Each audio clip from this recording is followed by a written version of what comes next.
मूर्ख मिलई मौन होई रहिए, मिलहि संत बचन दुई कहिए। पंडित सो बोलिए हितकारी, मूर्ख सो रहिए झक मारी।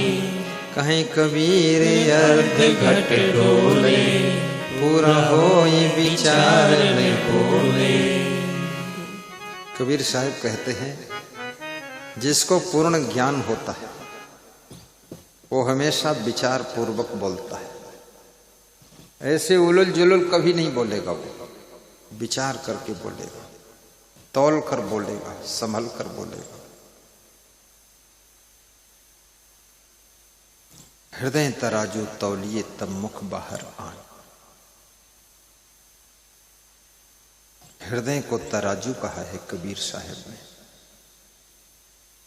कि शब्दों को हृदय रूपी तराजू पर तौलिए, उसके बाद मुख से बाहर प्रकट कीजिए।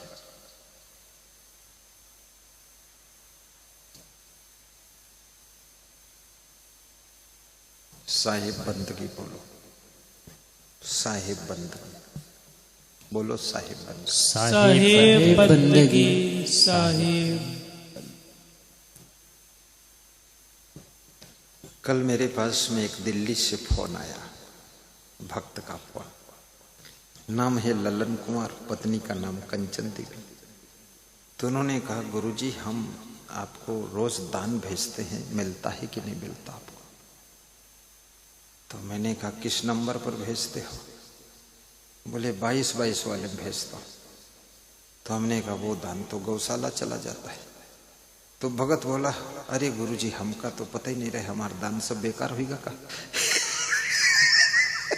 तो हमने कहा, बेकार नहीं हुआ है, गौशाला में गया। बोले हम तो गुरु के लिए भेजे थे। तो हमने कहा, गौशाला भी गुरु की ही है। बोले गुरु की है, लेकिन गाय के खाने से गुरु पेट थोड़े भरेगा। बोले तो कौने नंबर में भेजे हम? तो हमने कहा, 21 सब भेजा। बोले 21 नंबर थोड़े हो, पूरा बताओ। तो हमने कहा, लिखो 6262102121। बोले हिंदी में बोलो गुरुजी, हम हिंदी वाले। तो हमने कहा 62 62 10 21 21। बोले एक एक अंक बोलो।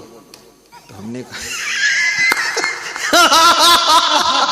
बड़ा विचित्र भक्त। हमने कहा 6262102121। बोले अब ठीक है। बोले अभी भेज देता हूं। फिर भेजे सु, फिर वह 2222 वाले में डाल दे। और फिर पूछिस कि पैसा आएगा? हम गए, हमारे पास तो नहीं आया, तो गौशाला में चला गया। बोले फिर गलती हो गई। तो हमने कहा फिर से भेजो, नंबर ठीक से लिखो। तो फिर लिखिस।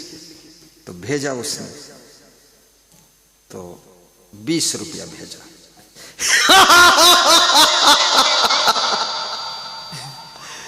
बोलो 20 रुपया? तो हमने कहा 20 भेजे हो? कहते 20, बस 20 काफी है, और गुरु को क्या जरूरत ज्यादा? तो हमने कहा, बोला मैं रोज 20 रुपया दान देता हूं। तो हमने कहा तो ठीक है। बोला अब ऐसा आशीर्वाद दो कि 50 रुपया रोज दान करूंगा, 65 10 21 21 में। तो उसने कहा, मेरे बच्चों का नाम भी ले लेना, दे देना 21 में। तो बोले कि क्या नाम बच्चों का? तो उसने बताया, एक का नाम आशीष है।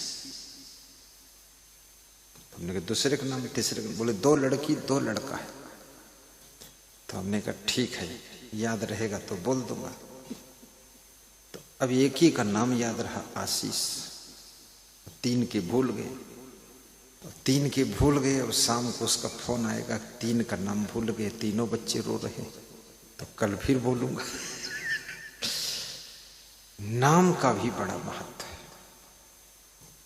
और गुरु की सेवा, माता पिता की सेवा,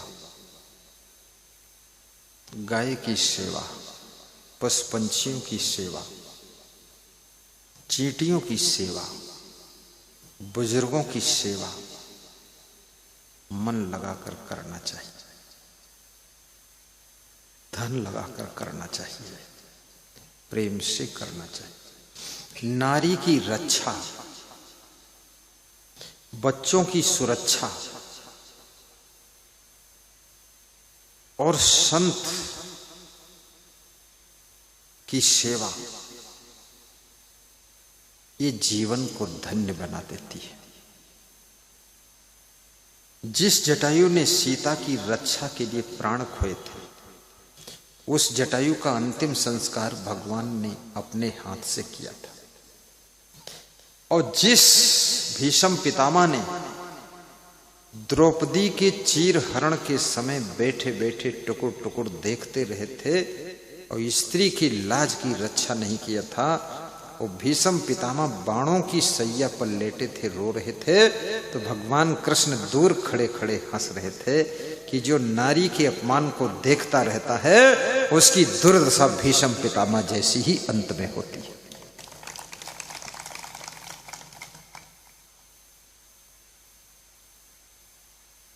सरकार को भी माताओं बहनों की रक्षा करना चाहिए, धर्म की रक्षा करना चाहिए, क्योंकि माता बहन जिस धरती पर सुरक्षित नहीं है वो धरती फट जाती है, धस जाती है, वहां ज्वालामुखी फटते हैं। इसलिए भगवान को भी जन्म देने का काम एक नारी कौशल्या ने किया था, देवकी मां ने किया था, कृष्ण को जन्म दिया था, पालन पोषण यशोदा मां ने किया था। बड़े बड़े नेता, बड़े बड़े संत, बड़े बड़े पैगंबर का पालन पोषण और जन्म देने वाली कोई नारी ही तो होती है। इसलिए कभी बस में यात्रा करो, अगर कोई स्त्री खड़ी है तो उसको बैठने के लिए स्थान दीजिए और आप खड़े हो जाए।